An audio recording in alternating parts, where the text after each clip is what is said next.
ఒక్క ఇన్వెస్టర్ కూడా లేకుండా వరల్డ్ క్లాస్ ప్రోడక్ట్ తయారు చేసినారు అంటే ఇండియాలో మీరు నమ్ముతారా? Hello family, this is Jawahar Reddy. So I'm the founder and CEO of school server private limited.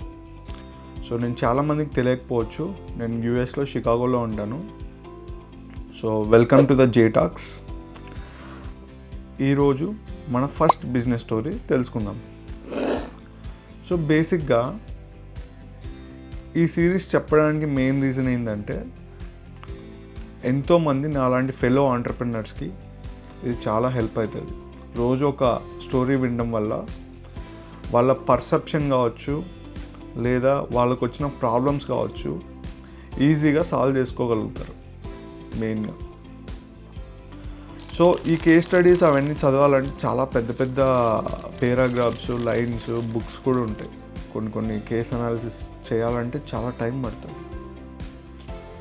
So నేనేం చేస్తున్నా అంటే, నేను మీ అందరి కోసం నేను కేస్ స్టడీ చదివి దాంట్లో మనకి ఏం కావాలి, ఏం అవసరం లేదు అనేది ఫైండ్ అవుట్ చేసి 10 minutesలో ఒక వీడియో త్రూ నేను మీకు చెప్పాలనుకుంటున్నాను. సో ఈ సిరీస్ని మీరు అందరూ ఆదరిస్తారని నేను మనస్ఫూర్తిగా కోరుకుంటున్నా. ఇది మన ఫస్ట్ స్టార్టప్ స్టోరీ. సో ఈ స్టార్టప్ స్టోరీ స్టార్ట్ చేసే కన్నా ముందు ఒక్కసారి ఊహించుకోండి, ఒక్క సింగిల్ రూపీ ఇన్వెస్ట్మెంట్ లేకుండా, సో ఒక్క ఇన్వెస్టర్ కూడా లేకుండా వరల్డ్ క్లాస్ ప్రోడక్ట్ తయారు చేసినారు అంటే ఇండియాలో మీరు నమ్ముతారా? అది కూడా ఒక మారుమూల పల్లెటూరులో స్టార్ట్ అయింది స్టోరీ. సో మీకు చాలామందికి ఇప్పటికే అర్థమై ఉంటుంది నేను దేని గురించి మాట్లాడుతున్నాను. ఈ product direct competitor to Google, Microsoft and sales force, ఇంకా ఇలాంటివి చాలా పెద్ద పెద్ద కంపెనీస్తో కాంపీట్ అవుతుంది. ఆయన విజన్ ఎలా ఉంటుందంటే, నెక్స్ట్ రాబోయే 10 years గురించి మాత్రమే ఆలోచిస్తాడు, ఈ రోజు గురించి ఆలోచించాడు ఆయన. సో ఆ 10 years గురించి ఆలోచించే ఇలాంటి పెద్ద రెవల్యూషన్ క్రియేట్ చేశాడు ఆయన. ఆయన ఎంతోమంది నాలాంటి యంగ్ ఆంటర్ప్రినర్స్కి ఆదర్శం. ఇంకొకటి ఏంటంటే, ఆయన ప్రోడక్ట్ 160 దేశాల్లో వాడుతున్నారు ఇప్పటికి. ఇండియా అంటే సర్వీస్ బేస్డే కాదు, ప్రోడక్ట్లు కూడా వస్తాయి, SaaS ప్రోడక్ట్స్ కూడా వస్తాయి అని నిరూపించిన ఒక మేధావి. సో ఆయన ఎవరో కాదు, మన శ్రీధర్ వెంబు. నేను దేని గురించి చెప్తున్నా తెలుసా? Zoho, one of the largest and best CRM in the world. అసలు జోహో ఎక్కడ స్టార్ట్ అయింది, ఎలా స్టార్ట్ అయింది, మనం అన్నీ డీటెయిల్డ్గా వాళ్ళు ఎలాంటి ప్రాబ్లమ్స్ ఫేస్ చేశారు ఇనిషియల్గా, దాన్ని ఎలా ఓవర్కమ్ చేశారు, వాళ్ళ స్ట్రాటజీస్ ఏంటి, మనం ఈ కంపెనీ గురించి టేక్ అవేస్ ఏం తీసుకోవచ్చు. సో ఇలాంటివి ఎన్నో విషయాలు మనం ఇప్పుడు తెలుసుకుందాం. Okay, let's drive in to the story. So ఇప్పుడు మనం శ్రీధర్ వెంబు గారి బ్యాక్ స్టోరీ తెలుసుకుందాం. ఆయన ఎక్కడ బోర్న్ అండ్ బ్రాటప్, ఎడ్యుకేషన్ ఏంటి మనం తెలుసుకుందాం గైస్. సో ఇప్పుడు ఆయన ఏంటంటే, తమిళనాడులో ఒక చిన్న విలేజ్లో స్టార్ట్ అయింది. ఆయన బోర్న్ అండ్ బ్రాటప్ అక్కడ స్టార్ట్ అయింది. సో అక్కడి నుంచి ఒక గ్లోబల్ లీడర్గా ఎలా ఎదిగారు అసలు? ఆయన ఎడ్యుకేషనల్ బ్యాక్గ్రౌండ్ ఏంటి అంటే, తను వచ్చి IIT మద్రాస్లో చదువుకున్నారు. తర్వాత ప్రిన్స్టన్ యూనివర్సిటీలో PhD తీసుకున్నారు. సో ఆయన PhD చేసే టైం నుంచే ఏదో తెలియని ఆసక్తి టెక్నాలజీ వైపు, ఇంకేదో తెలుసుకోవాలని ఒక కుతూహలం, జిజ్ఞాస. సో అయితే PhD అయిన తర్వాత క్వాల్కామ్లో వైర్లెస్ ఇంజనీర్గా పనిచేశారు కొన్ని రోజులు.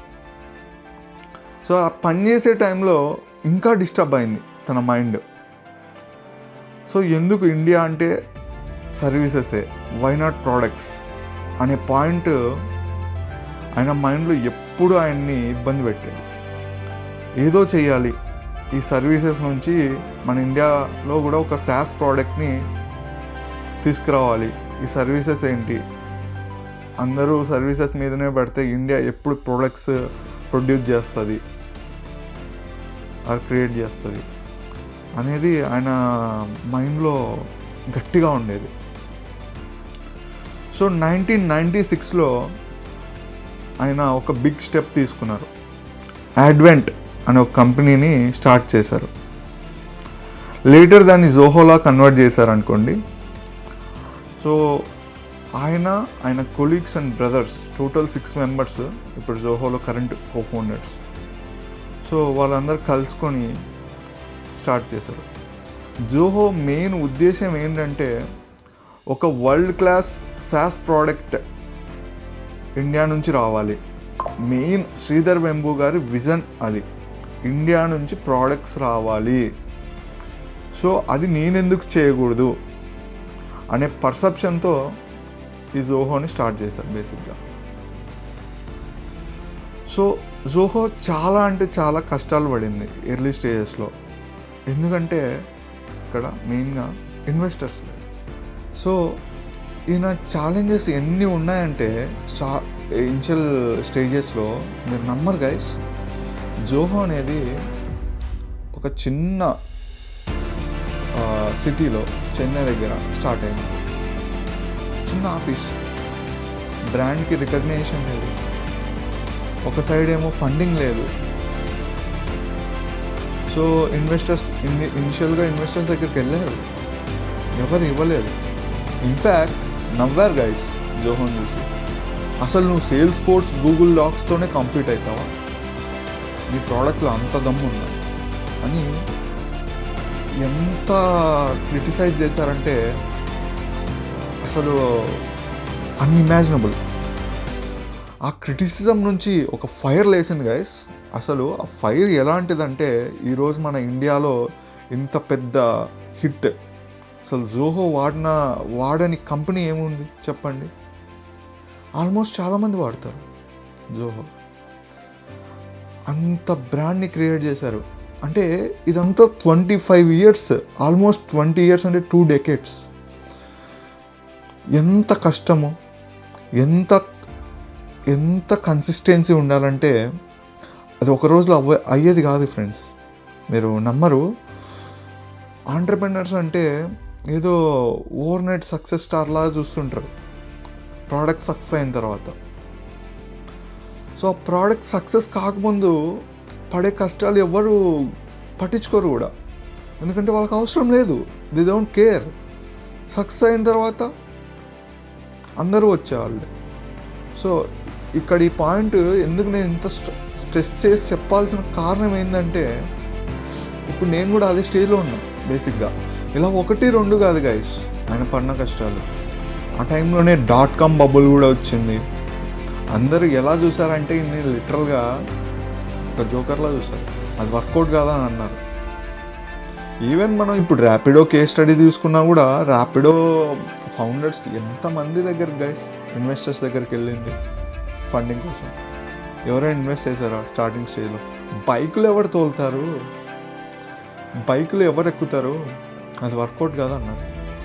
బట్ ఈరోజు ఒక $1 billion కంపెనీ ర్యాపిడో అనేది. సో ఇనిషియల్గా ప్రతి ఫౌండర్కి ఈ కష్టాలు తప్పవు, ఈవెన్ నాకైనా తప్పవు. కానీ ఆ కష్టాల్లో మనం ఎంత నిలదొక్కుని ముందుకెళ్తామన్నదే పాయింట్. ఈ కష్టాలు వచ్చినప్పుడు చాలామంది బ్యాక్ స్టెప్ వేస్తారు కదా. మీరు ఒక్కసారి బ్యాక్ స్టెప్ వేసారా మీరు మీ లైఫ్లో ఫుల్ స్టాప్ పెట్టేసినట్టే మీ డ్రీమ్స్కి. ఎవరైతే ఆ ఫుల్ స్టాప్ పెట్టకుండా కామాస్ పెట్టుకుంటానే పోతారో వాళ్ళు ఖచ్చితంగా సక్సెస్ అవుతారు. సక్సెస్లో ఫుల్ స్టాప్స్ ఉండవు, కామాసే ఉంటాయి. మన మహర్షిలో చెప్తారు కదా మహేష్ బాబు, అలానే. సో ఇంకా నెక్స్ట్ వీళ్ళ స్ట్రాటజీస్ ఏంటి అంటే వీళ్ళు మెయిన్గా R&D focused. So research and development మీద ఎక్కువ ఫోకస్డ్ ఉంటాయి. ఇప్పుడు ఈ కాలంలో చూసుకుంటే చాలా స్టార్టప్స్ కూడా మార్కెటింగ్ మీద పెడుతున్నారు తప్ప ఎక్కువ నేను చూసినంత వరకు, if I'm not wrong, R&D మీద తక్కువ పెడుతున్నారు. అసలు చెప్పాలంటే R&D మీదనే ఎక్కువ పెట్టాలి.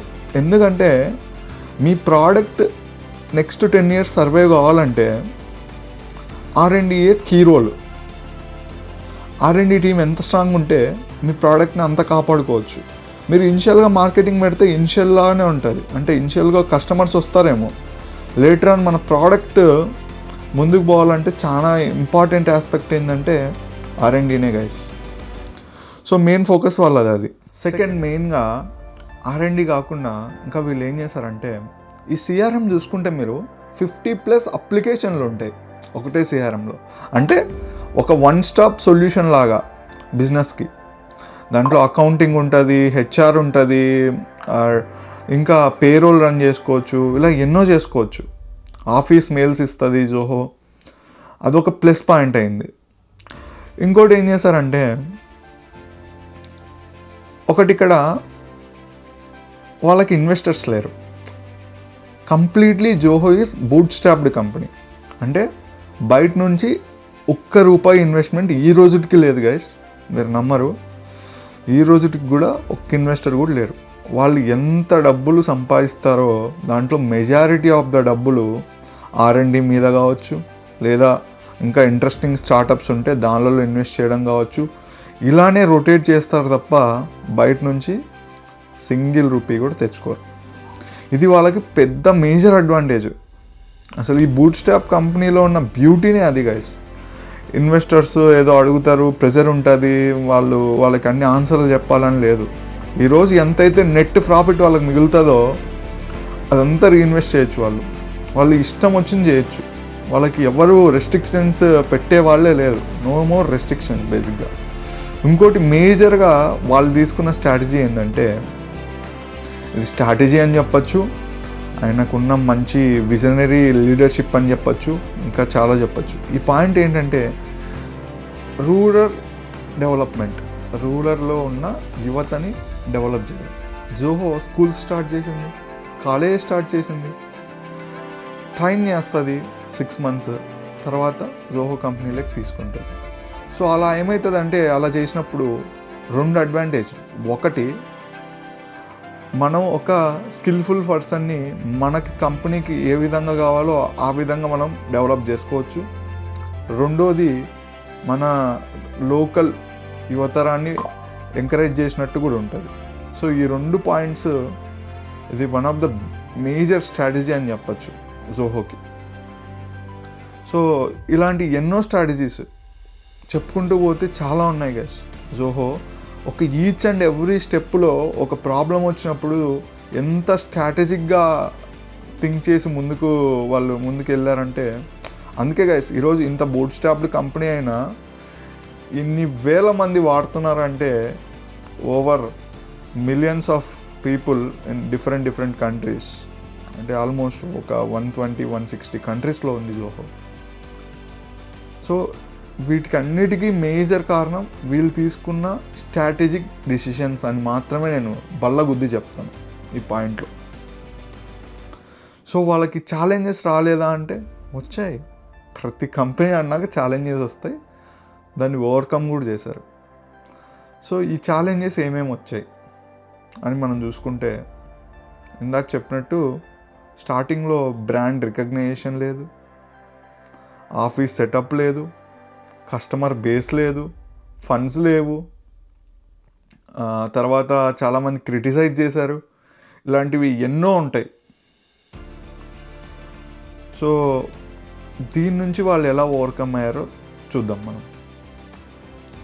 సో ఇన్ని ఛాలెంజెస్ వచ్చాయి కదా, జోహో ఎలా ఓవర్కమ్ చేసి ఉంటుంది అని మీరు అనుకుంటారు? ఒకసారి థింక్ చేయండి. థింక్ చేసి కామెంట్లో కూడా పెట్టండి. సో నేను చెప్తాను. సో పాయింట్ ఏంటంటే, జోహో అనేది స్లో అండ్ సస్టైనబుల్ గ్రోత్ అన్నమాట. నాకు స్లోగా వచ్చినా పర్లేదు, నాకు మంచి గ్రోత్ రావాలి, స్లో గ్రోతే చాలు అని బిలీవ్ చేసే కంపెనీ. రెండో పాయింట్ ఏంటంటే, నేను ఇందాక చెప్పా కదా వాళ్ళకి స్కూల్స్ ఉన్నాయి అండ్ ఇలా హైర్ చేసుకుంటారని. ఆ ఇంటర్నల్ హైరింగ్ వల్ల చాలా మటుకు కాస్ట్ సేవ్ చేస్తున్నారు మేజర్గా. థర్డ్ది, వాళ్ళు కస్టమర్ వాల్యూ మీద ఫోకస్ చేసినారు. మనం ఇప్పుడు ప్రోడక్ట్ అమ్ముతాం, ఆ ప్రోడక్ట్ అమ్మి ఇప్పుడు నేనే ఉన్నాను గైస్, సబ్స్క్రిప్షన్ తీసుకుంటాను. నేను మొన్నే ఒకటి తీసుకున్నాను, ఒక ఎడిటింగ్ సాఫ్ట్వేర్. దాంట్లో నాకు కావాల్సిన ప్రోడక్ట్స్ ఆర్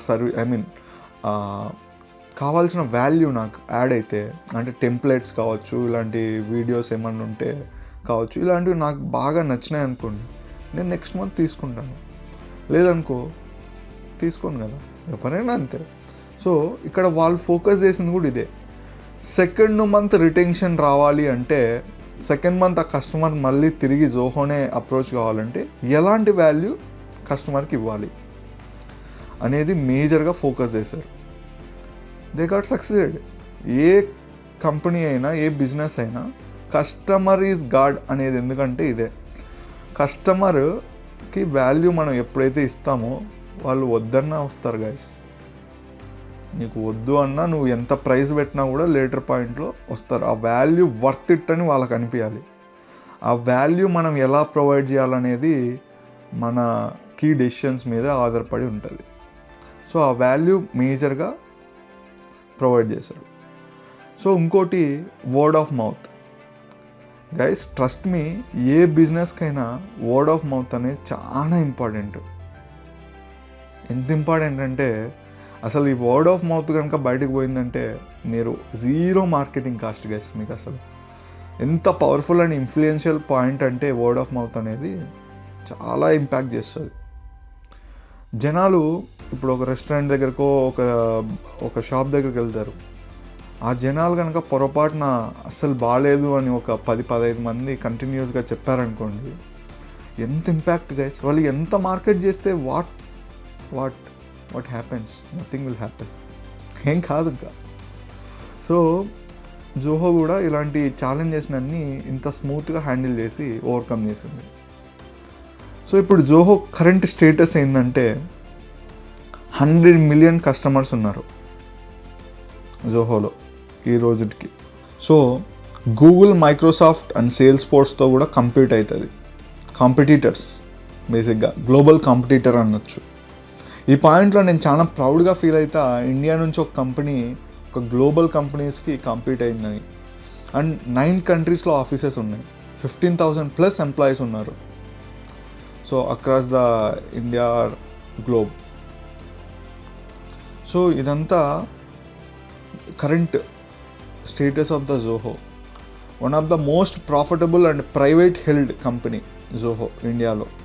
అది విన్నప్పుడల్లా ఎంత ఆనందం వేస్తుంది అంటే, యాజ్ ఏ ఆంటర్ప్రెనర్గా, ఇండియన్ ఆంటర్ప్రెనర్గా నేను చాలా అంటే చాలా హ్యాపీ ఫీల్ అవుతా. సో అదే కాకుండా జోహో నుంచి కీ టేక్అవేస్ ఏం తీసుకోవచ్చు? మేజర్గా జోహో నుంచి కీ టేక్అవేస్ ఏం తీసుకోవచ్చు అంటే, ఇండియా నుంచి ఒక స్టార్టప్ బిల్డ్ చేసి అది వరల్డ్కి అందించడం ఫస్ట్ పాయింట్. రెండోది, ఫోకస్ ఆన్ పీపుల్, ప్రాఫిట్ మీద కాదు. పీపుల్, కస్టమర్ వాల్యూ మీద ఫోకస్ చేయండి. అండ్ లాంగ్ టర్మ్ గ్రోత్ గురించి ఆలోచించండి. స్లో గ్రోత్ అంటే లాంగ్ టర్మ్ విజన్ ఉన్నప్పుడు స్లో గ్రోత్ అయినా పర్లేదు. ఆ విజన్ అనేది మనకు కరెక్ట్గా ఉండాలి. నెక్స్ట్ 10 ఇయర్స్లో నువ్వు ఎక్కడ ఉంటావు అనేది మేజర్గా. ఇంకోటి, అండ్ జోహోలో ఎంప్లాయీస్ని సొంత మనుషుల్లా ట్రీట్ చేస్తారు. అంటే focus on your team building. ఇప్పుడు ఎప్పుడైతే మనం ఆ టీంని బాగా చూసుకుంటామో ఆ టీం మన కోసం ఏదైనా చేయడానికి రెడీగా ఉంటారు గైస్. నేను ఇది గట్టిగా నమ్ముతాను అసలు. సో ఇలాంటివి. ఇంకోటి, ఈ కల్చర్ అనేది కూడా చాలా ఇంపార్టెంట్ ఆస్పెక్ట్ దీంట్లో. కల్చరు ఎంత ఇంపార్టెంట్ ఆస్పెక్ట్ అంటే, మన కంపెనీ కల్చర్ని బట్టి చాలా ఫ్యాక్టర్స్ అఫెక్ట్ అవుతాయి. అండ్ దాన్ని మనం కరెక్ట్గా బిల్డ్ చేయాలి. ఇప్పుడు చాలామంది అంటారు గూగుల్లో జాబ్ వస్తే చాలా అదృష్టం. ఎందుకంటారు? వాళ్ళు అక్కడ కల్చర్ని బిల్డ్ చేస్తారు. సో ఆ కల్చర్ అనేది చాలా ఇంపార్టెంట్ ఏ కంపెనీ గ్రోత్కైనా. కస్టమర్ని ఎంతైతే నువ్వు సాటిస్ఫై చేస్తావో నీ కంపెనీలో నీ ఎంప్లాయీస్ని అంతకి 100 టైమ్స్ నువ్వు ఎప్పుడైతే వాల్యూ యాడ్ చేసి వాళ్ళని చూసుకుంటావో ఆ రిటెన్షన్ అనేది ఎంప్లాయీస్ నుంచి కూడా బాగా వస్తుంది. అంటే లాంగ్ టర్మ్ మనతోనే స్టేబుల్గా ఉంటారు. సో అది చాలా ఇంపార్టెంట్. సో ఇలాంటివి చాలా అంటే చాలా కీ టేక్అవేస్ ఉంటాయి జోహో నుంచి. మనం ఎన్ని చెప్పుకున్నా తక్కువే. నాకు నచ్చినవి నేను కొన్ని చెప్పాను, కీ టేక్అవేస్. సో ఇకపోతే నేను ప్రతి స్టార్టప్ ఇలాంటి ఈ కేస్ అనాలిసిస్ చేసిన తర్వాత లాస్ట్లో ఒక క్విజ్ క్వశ్చన్ అడుగుతాను మిమ్మల్ని. సో ఇవాళ క్విజ్ క్వశ్చన్ ఏంటంటే, జోహో ఒరిజినల్ నేమ్ ఏంటి? సో మీకు తెలిస్తే కింద కామెంట్ పెట్టండి. గైస్, మీరు ఈ స్టోరీ విని ఇన్స్పైర్ అయింటే please do like, share, comment and subscribe to జేటాక్స్. సో మళ్ళీ నేను మీకు ఒక ఇంట్రెస్టింగ్ స్టోరీతో వస్తాను. Until then, cheers. Bye guys. Love you all. Thanks for supporting me. Keep smiling. Bye-bye.